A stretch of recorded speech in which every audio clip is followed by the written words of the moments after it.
The Young Bucks, yes, could AEW World Tag Team Champions and AEW Executive Vice Presidents, the Young Bucks, Matt Jackson and Nick Jackson, be set to make a return to Impact Wrestling in the near future? While it's certainly something that the AEW World Tag Team Champions are currently teasing. Now, of course, they made an appearance this past weekend at the Impact Wrestling Against All Odds main event match for the Impact World Championship between current Impact and AEW World Champion Kenny Omega and Moose, getting involved in the finish of the match and actually allowing Kenny Omega to retain the Impact World Championship. And the Young Bucks have teased a possible return to Impact Wrestling in the near future, which is very interesting. Now, AEW Tag Team Champions the Young Bucks recently teased a move to Impact Wrestling nearly a decade after their first stint with the promotion ended. Now, as I mentioned, at Against All Odds 2021, the champions showed up to assist their elite stablemate Kenny Omega in retaining his Impact Wrestling World Championship against Moose. They laid out the challenger with a super kick, several super kicks, and the BTE trigger to turn the tide and allow Omega to retain the championship. They also got Moose up on the shoulders of Kenny Omega for the one-winged danger, which actually pinned Moose in the closing moments of that match. Now, to carry on the tease about the Young Bucks, Generation Me, possibly returning to Impact Wrestling, the AEW Tag Team Champions posted a throwback profile picture on their Twitter profile from their days in Impact Wrestling. The tweet can be seen here. There you go, saying hashtag new profile picture. And look at those two Young Bucks there. See what I did? It's Max and Jeremy Buck, known as Generation Me. Now, of course, they were in Impact Wrestling in 2010 to 2011 as Generation Me. But it wasn't the only tease that they posted on their Twitter account, because I also did their famous check Twitter bio tweet, and it saw this. It's Max and Jeremy Buck, of course, which was the names that they used when they were Generation Me in Impact Wrestling as well. So are they teasing a return to Impact Wrestling? Well, I think they're being obviously a bit, facetious, shall we say. But there has, of course, been a lot of interpromotional warfare between Impact Wrestling and AEW. Of course, that started off way back when in last year, the Winter is Coming edition of Dynamite. But since then, we have seen AEW talent appear on Impact Wrestling. We've seen Matt Hardy. We've seen Private Party. There were plans for Sammy Guevara, of course, to show up in Impact Wrestling. That was nixed because of Sammy Guevara. But we've also seen regular appearances by AEW President, CEO, and Head of Creative, Tony Khan. Tony Khan's appeared in the audience for Impact Wrestling. He's appeared at press conferences. Last week, of course, on Impact Wrestling, he appeared in the Impact Wrestling and AEW Summit, appearing in the ring with Impact Wrestling Executive Vice President Scott D'Amore and Kayfabe, Impact Wrestling Executive Vice President, Co-Executive Vice President Don Callis as well, who also is the manager for Kenny Omega. So who's to say we don't see the Young Bucks appearing inside of an Impact Wrestling ring in the future? Now, Moose is even teased recently joining forces with AEW stars Jon Moxley and Eddie Kingston in the battle against the Elite. I don't think that will happen, but it remains to be seen if the Young Bucks will show up in Impact Wrestling in the coming weeks. It's possible, of course, that Moose and the recently fired Sami Callihan will invade AEW to get their hands on the Elite. That's a possibility as well. Who knows? Look, when it comes to this, and I spoke about this yesterday, and I touched on it previously when we did the Against All Odds post-show stream this past weekend, I predicted the Bucks would show up in Impact at the event. I felt as soon as they said, okay, Daly's Place, Jacksonville, Florida, it means the Good Brothers can't show up. You go, well, somehow, some way, given the status that Moose has in the company, we do have an update when it comes to Moose and his Impact Wrestling future later on in the video, so be sure to stick around for that one. But as soon as they said, oh, well, the Good Brothers aren't going to show up, they're going to be in Nashville, so they can't show up, all that kind of stuff, you said, well, there's no way that Kenny Omega's beating Moose clean. Moose is obviously very protected, as he should be. He's one of the top stars in Impact Wrestling, so you knew shenanigans were going to happen. We knew shenanigans were afoot, and obviously, as soon as the Bucks showed up, you went, it was quite predictable, frankly, but it was great to see them back on an Impact Wrestling broadcast, given their history with the promotion. So, as soon as we said that, then you have to start thinking about, well, okay, when's the next upcoming event? The next event, obviously, it's the big one. It's the one that's been promoted for months at this point. It's Slammiversary in July. It's going to be Impact Wrestling's biggest show of the year, even though we got Bound for Glory in October. It just is. It was their biggest show last year because of the former WWE stars coming over that were released. Obviously, and some of those were former Impact stars returning. It's going to be the same this year as well, but it's going to be even bigger than it was last year, not just because of the former WWE stars set to debut at the event, not just because of former Impact Wrestling stars returning, but also because live fans are going to be returning. Reportedly, somewhere between 60 to maybe 150, 200 fans are going to be in Skyway Studios in Nashville, Tennessee. Tickets have already sold out. for that big price of $250 per ticket. Now, obviously, they're pretty much VIP tickets and they're floor tickets, so I guess the price is kind of worth it. And all the other stuff you get, I don't know, it's up to you. I'm very envious of fans that are going, and if you are going, you can let me know if you're going in the comment section below. But given everything, given fans returning, given Kenny Omega's going to be in the main event against Sami Callihan, possibly the Young Bucks as well, it's going to be a massive event. And I think given the enormity of that event, given the working relationship between AEW and Impact Wrestling, it only makes sense for the Bucks to appear at that event and wrestle at that event. All the way back in December, I spoke about when this AEW and Impact Wrestling working relationship first started, when Kenny Omega and Don Callis screwed AEW and won the AEW World Championship on that Winter is Coming edition of Dynamite. We did a video about it actually at the time. And the Young Bucks appeared on a podcast. I can't for the life of me remember what the podcast was called, but they did a podcast appearance because I remember covering it here on the channel. And they were asked, what is this working relationship going to consist of? And are we going to see the Young Bucks be a part of it? Obviously, Generation Me, they were in Impact Wrestling. Are we going to see the Young Bucks return? And they said, look, we don't know. We're just trying to figure this out, like you and everyone listening and watching at home. But we'd love to. And I think they like the Generation Me part. Obviously, their Impact Wrestling run in the past didn't end the way they wanted to. I think they had some issues with Bruce Pritchard. They weren't happy with the way that they were booked or not being booked towards the end. If the Bruce Pritchard story is to be believed, they basically went up to Pritchard and said, we want to release because we're not working. We're only doing a couple of dates per month and we think we'll be better off somewhere else. Bruce Pritchard said, okay, released them, thought they were spot monkeys, and I think they've been pretty successful since then. Obviously going to New Japan, becoming a massive success there, Ring of Honor, and now they're Executive Vice Presidents of AEW, the AEW World Tag Team Champions, and one of the most well-known and certainly popular tag teams in the world at the moment, especially in the world of pro wrestling. So they're very, very popular, and they've done very well since then. But I think they want to return. I don't think there'll be Generation Me or anything like that. I don't think there'll be Max and Jeremy Buck. I think there'll be Matt Jackson, Nick Jackson, the Young Bucks. That's the brand. That's the image. As far as if they did do a Slammiversary match, who would that be against? Well, we spoke about this briefly yesterday. I think the one that people would have wanted to see would have been the Young Bucks versus the Motor City Machine Guns. I think that's what people would have really wanted to see. That's certainly what I would have wanted to see. It's a throwback as well to their time in TNA back in 2010, 2011, because arguably Generation Me, the Young Bucks' best match in Impact Wrestling were against the Motor City Machine Guns. I know they had one. I want to say they had more, but I remember one. I can't remember if it was on an episode of Impact or if it was on a... If it was on a certain pay-per-view, you can let me know. But I recall the match, obviously. It might have been on a TV special, actually, that they had. Either way, it was a phenomenal match, and it was a match that people were really hyping up and talking about at the time. It was, to be honest, I guess it was a sign of things to come when it came to sort of the more newer modern style that we currently see, certainly in AEW. There are lots of spots, and it really divided opinion. Most people watching said they really liked it. It was amazing. The spots that they were doing were incredible. You did have those old timers and a section of the audience, and certainly a section of people working for TNA Wrestling at the time, like Eric Bischoff, like Bruce Pritchard, who hated it. They thought the match was overrated. They said, it lacked psychology, it was just spots, and it was terrible, even though the crowd were going crazy for it, even though the crowd liked it, and it was probably the best reaction, or one of the best reactions you were going to get out of the Impact Zone at that time, because remember, the Impact Zone was just people at Universal Studios in Florida queuing up for rides and going, let's go watch some wrestling. They actually got a reaction out of the audience, and the crowd were into it, which again, it was a bit rare, frankly, at the time. And people like Bruce Pritchard and Eric Bischoff said, no, it was just spots and no false finishes, no psychology, blah, blah, blah. It was one of the best matches they had. So I would have liked to have seen them run that back, 11 years later, 10 years later? I would have loved to see them do that match. It doesn't look like that's possible. One would have thought it could have been possible at the end of last year when you had Chris Sabin and Alex Shelley working for Impact Wrestling. Now, that doesn't look possible because Alex Shelley hasn't been seen on Impact Wrestling television since January.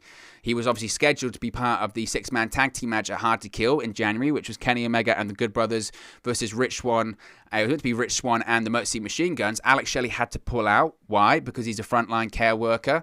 And as part of his job, he didn't have a contract either with Impact Wrestling, by the way. It was just a per appearance deal, a handshake appearance deal, basically saying, yep, can you come to the next taping? Sure. Can you come to the next taping? Sure. But no contracts because nothing was ever signed or guaranteed that he would be able to show up. And things could change, and they did change.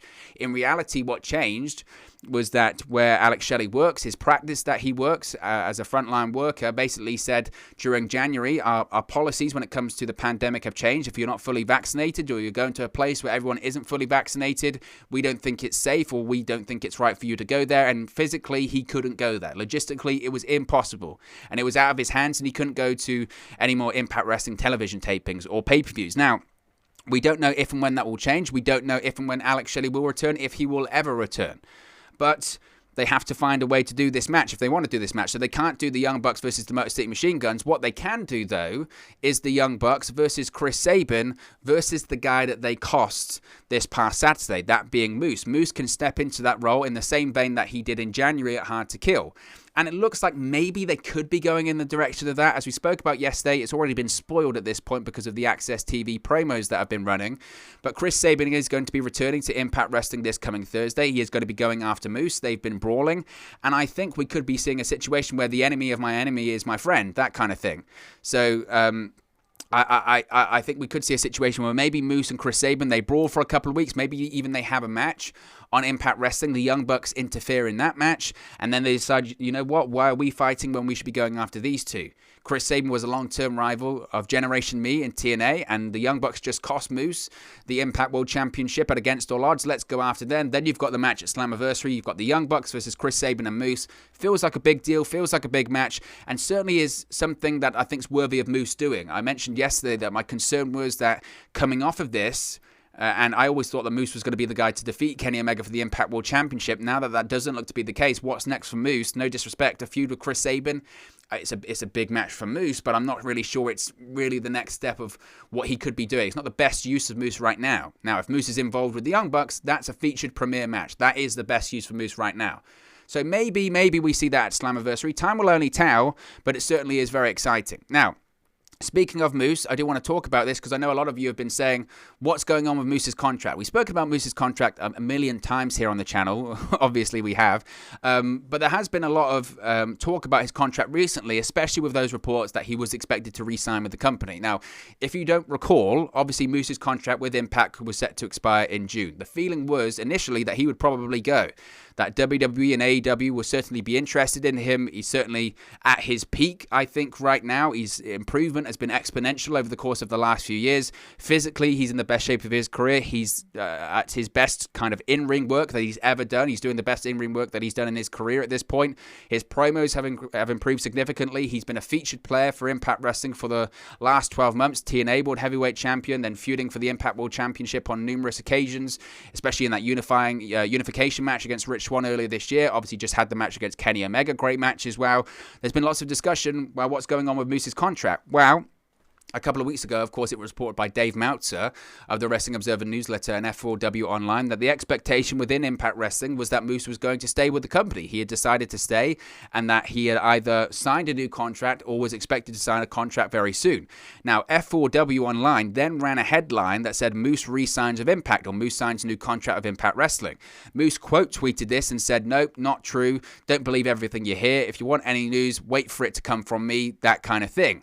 Now, in reality, a lot of people said, "Oh, I don't know. We still think you are going to stay." My opinion was that Moose was being economical with the truth, if you will. That the headline said Moose had signed a new contract with Impact. Maybe he hadn't at that point, but maybe he had verbally agreed, or he was very close to signing a new deal with Impact. Well, it looks like that report initially by Dave Meltzer is indeed accurate, because it is believed that Moose will be staying with Impact Wrestling. It was noted previously that Moose recently revealed his Impact Wrestling contract was set to expire in June. Now, after teasing a potential run in NXT, he also dismissed a May 21st report that said he was close to signing a new Impact Wrestling contract or had already inked a new deal with the promotion.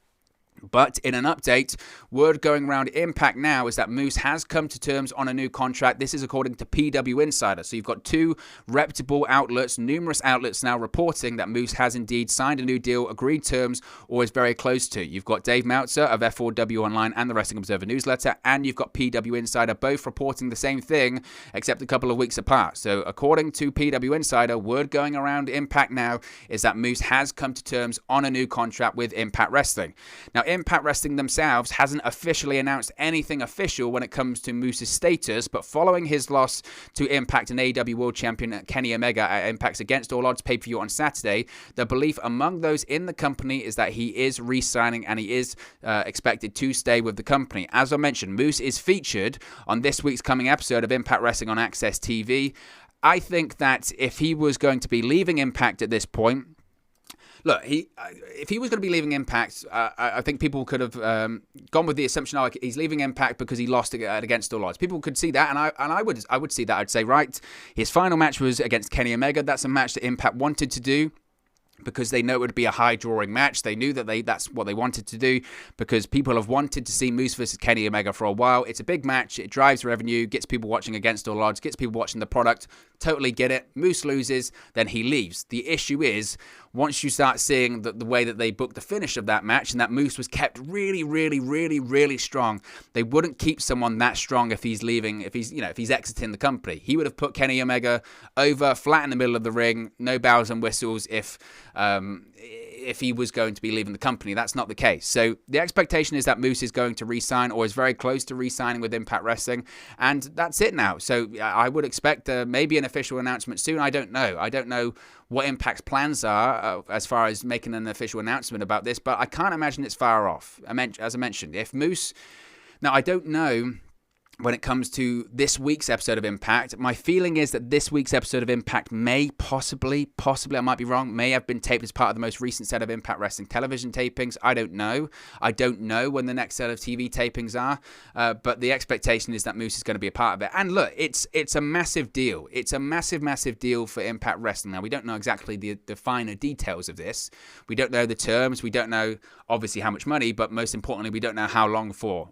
I would probably think, if I'm trying to be logical about this, would be a multi-year deal, most likely 2 years. That's kind of the general Impact Wrestling contract right now that we've been seeing. We've seen multi-year deals, and it's a great win. It's a great win for Impact Wrestling. We saw with Jordynne Grace, when she was re-signed to a contract by Impact Wrestling, a lot of people, myself included, thought that she was going to leave and she was going to go to WWE and AEW, or AEW. And the reason why is because we've seen this time and time again. We saw it with Ethan Page last year. We saw it with Taya Valkyrie. We saw it with the Rascals, at least 2/3 of them in MSK. And it's because that's the pattern, unfortunately. Impact Wrestling, whilst they have had a bit of a resurgence over the course of the last few years, they are certainly much smaller than WWE and AEW. And we've seen the pattern over the course of several years at this point, that talent goes to Impact, learns their craft, gets an element of popularity, has great matches, and then they get the big offer from WWE, NXT, or AEW. Once their contract goes up and then they go to a bigger stage, they make more money. That's how the system has worked. Just look at the rosters of WWE and AEW at this point. Look at... for instance, NXT TakeOver this past weekend. You saw LA Knight versus Cameron Grimes. That's Eli Drake versus Trevor Lee. Impact Wrestling even posted during that match, oh yeah, we had this match 3 years ago. And they do it time and time again. Time and time again, we see that on WWE television, on AEW television. There's so many people on the AEW roster that have been part of Impact Wrestling, whether it's Cody Rhodes, whether it's Santana and Ortiz, whether it is Ethan Page, whether it's the Lucha Brothers, whether it's whoever. There are so many names that have been part of the Impact Wrestling roster. I could go on and on and on and on and on about all these talents that have been part of Impact that are now part of WWE, NXT, or AEW. And it kind of goes to show at this point that if you're not watching Impact Wrestling now, you should be, because some of these names are going to become big stars in the future. But it's a big deal for Impact that when they're big stars in recent months, certainly with the likes of Moose, Jordynne Grace, they did it with Sami Callihan last year as well, when their contracts have come up, they've re-signed. It looks like, I would suggest that Rich Swann has probably re-signed with Impact Wrestling as well. I don't know that to be factually accurate or not, but his contract was set to expire in May, I think it was. And seemingly he's sticking around, so it looks like he's re-signed. So that's big deals. They are big stars to stick around, and it's actually something to build around, especially considering we know new stars are going to be coming in. Slammiversary is on the horizon, as I mentioned earlier. We're going to have former WWE stars show up. We're going to have former Impact stars show up. We're going to have New Japan stars show up. We're going to have more New Japan stars come over to Impact Wrestling as well. So to keep big names like Moose, like Jordynne Grace, like Sami Callihan, it's big deals. It's big deals, and it's a big bit of news for Impact Wrestling. So excellent stuff to hear from them. Finally, this is an interesting story. Josh Alexander is set to make his New Japan Pro Wrestling debut this week. Yes, Impact Wrestling X Division champion Josh Alexander is scheduled to make his New Japan Pro Wrestling debut later this week. The walking weapon of Impact is currently the X Division champion, and he's set to wrestle Alex Coughlin on Friday's Ignition edition of New Japan Strong. This will be the beginning of Coughlin's Open Challenge series. This will be the latest match in the working relationship between Impact Wrestling and New Japan Pro Wrestling. Alexander recently retained his championship over New Japan Pro Wrestling star El Phantasmo on the May 15 episode of Impact. He actually defeated him at Impact Under Siege. We also saw, of course, people like Kojima, who was defeated by Joe Doring this past weekend at Against All Odds. We've also seen a plethora of other people from New Japan come over to Impact Wrestling. Finn Juice. So it's an exciting working relationship that's going on between Impact and New Japan Pro Wrestling. We've seen the likes of Chris Bay compete for New Japan Pro Wrestling as well. TJP too. And Josh Alexander is the latest name. Now, of course, New Japan Pro Wrestling Strong airs each Friday night at 10 p.m. Eastern on New Japan Pro Wrestling World Service, and then airs on demand shortly after. The Ignition event will be a 2-night show that airs this Friday and next Friday, June 25th. Friday's show will also feature Satoshi Kojima versus NWA World Tag Team Champions JR Kratos, and tag team action as Fred Rosa and Adrian Quest face Bateman and Barrett Brown. Now, this is, I mean, I'm great. I'm glad to see Josh Alexander working everywhere. I am such a big fan of Josh Alexander. Speaking of people that I hope Impact re-sign, Josh Alexander's contract with Impact comes up in February next year, I think. And I know there's been lots of people thinking, he's just going to go to AEW. He's going to sign with AEW because Ethan Page is there. They're going to reform the North. And don't get me wrong, I'm one of the biggest North fans there are at this point. But Josh Alexander's work he's doing in Impact Wrestling, in my opinion, at this point, and again, this is just my opinion, but in my opinion at this point, if I'm to compare who is doing better in terms of their singles careers, Josh Alexander or Ethan Page, who do I think is doing the better work right now? I think it's Josh Alexander. I really do. I know Ethan Page is with Scorpio Sky. Don't get that tag team, especially coming out of a tag team. And I know he's just worked against Sting and all that kind of stuff, and that's a big spot for him. And he was on a featured match at Double or Nothing. But look at the matches Josh Alexander has been having recently. He has just been knocking it out of the park. 60-minute Iron Man match against TJP was incredible. The match against El Phantasmo at Under Siege was incredible as well. He's going to have this match now on New Japan Strong. I think it's likely, again, I don't know this to be factually accurate. We'll have to wait and see, but I think we're going to see a situation for Slammiversary. We spoke about the Young Bucks, what their plans could be for Slammiversary. I think we're going to see a King of the Mountain match at Slammiversary for the X Division Championship. We saw Josh Alexander actually use that term last week. He used the King of the Mountain terminology, said he's not only the X Division champion, but he's also the King of the Mountain. What happened this past weekend at Impact Against All Odds? It was a 5-way number 1 contenders match. You had Ace Austin, Chris Bay, Rohit Raju, who should have Petey Williams. Who was the 5th name in there? Either way, it doesn't matter. But they had all of those. Oh, Trey McGallister. And you had that match, and obviously it was no contest. Madman Fulton came out on behalf of Ace Austin, beat the hell out of everyone. And the referee went, no, it's a no contest. I'm waving it off despite having no disqualification. So what happens? You have 5 guys there that are now technically number 1 contenders, plus 1. That's 6. That's the exact amount of people you need for a King of the Mountain match, which of course is a staple of Slammiversary as well. So this renewed focus on the X Division, which I was calling for last year, certainly at the end of last year, start of this year, is continuing. They're trying to elevate the X Division to be on par with the Impact World Championship, like they did with the ECW Television Championship in the late 90s with Rob Van Dam. And they're continuing this by having amazing matches, whether it's an Iron Man match, whether it's a match against El Phantasmo, whether it's a King of the Mountain match at Slammiversary. All of these matches are going to be happening, and it's a renewed focus, and Josh Alexander is just killing it, absolutely killing it, destroying it as the X Division champion right now, and it's fantastic to see. And if I'm Josh Alexander at this point, when my contract does come up in February, then the question has to be asked, okay, do I want to go to AEW, reform the tag team with the North, and that's an unbelievable tag team division, arguably one of the best tag team divisions in the world, or instead, do I want to stay with Impact Wrestling, where possibly I'm on track right now? He's tracking to become an Impact World Champion in the not distant future. I know what I'd want to stay. I'd want to stay with Impact for a couple more years, get that World Championship under my belt, and then once that contract expires, then you can name your price to WWE or AEW.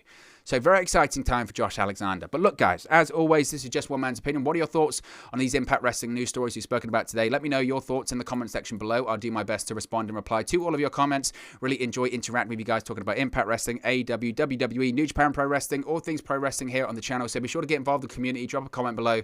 All opinions are welcome. If you have enjoyed this video, please do smash a like on the like button too. Really does help us out here on YouTube. Go up the rankings and get into people's recommendation feeds if they haven't seen our videos previously. But most importantly, if you haven't already, please please do subscribe to Wrestle News 365. You can do that by clicking the bottom right corner of the screen right now, or if you wait a few seconds, there'll be a subscribe button at the end of this video along with another video for you to watch. Thank you very much for watching, listening, streaming, or having come across this video today, and I'll speak to you again very, very soon. Hey guys, thank you for watching, listening, streaming, or however you come across this video today. Be sure to click on the video on the right there to watch our next video, or click the bottom there to subscribe, or the bottom right hand corner. Thank you very much, and I'll speak to you again very soon.